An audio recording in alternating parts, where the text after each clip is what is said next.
Florida's Department of Health is threatening local TV stations with criminal prosecution if they continue airing an ad in support of an abortion rights ballot initiative. Agency earlier this month sent a cease and desist letter to every television station in the state that aired the ad.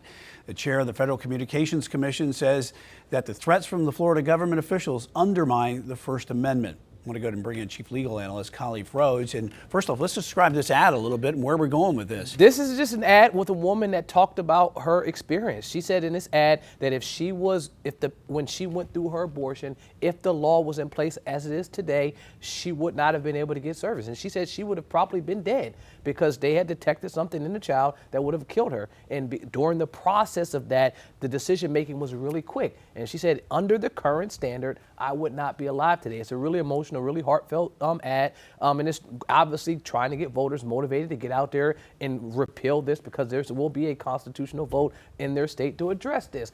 But what I can tell you is I always mention how these are kind of remind me of my law school essay writing days, right?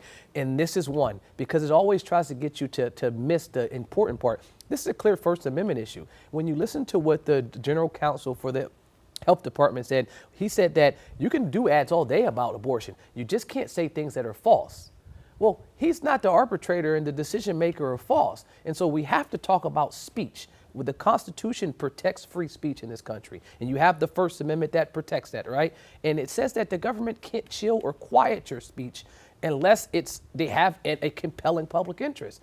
And you have to be able to point to some compelling public interest in saying that you don't like what they're saying. So the ad was so compelling that it was damaging to their interest. You have to be able to show that this is causing some harm. This is going to go against the public policy of protecting people. And you have to be able to show more than you just don't like or agree with it. Where there's politics involved in this. It is politics involved, and that's specifically most of the First Amendment arguments boil down to politics. If you're talking about the war, if you're talking about guns, if you're talking about something that other people don't want you to talk about, you have a protected constitutional right to do it. And you can't really stop someone from talking about specifically the content of their speech. I can say, you know what, you can't talk about it today. You can talk about it tomorrow or next week, time, place, and manner. You can't talk about it right here in front of the courthouse, but you can go down the street and talk about it, time, place, and manner. But when I say you can't talk about it because I don't think what you're saying is true, that's a constitutional problem, and I don't think that they'll have issue with going all the way up to the Supreme Court with this. The last thing I'll say is they sent them a cease and desist.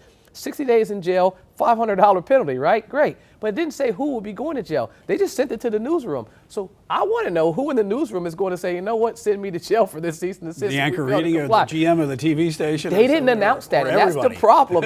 So the whole station's going to jail? This is a complete cluster. I don't understand where they're going with this one. And if any one of those stations challenged it, they would clearly win in Supreme Court. All right, certainly a good talker right now, especially with all the hot button issues for the election as well. All right, Chief Legal Analyst Khalif Rhodes, thanks.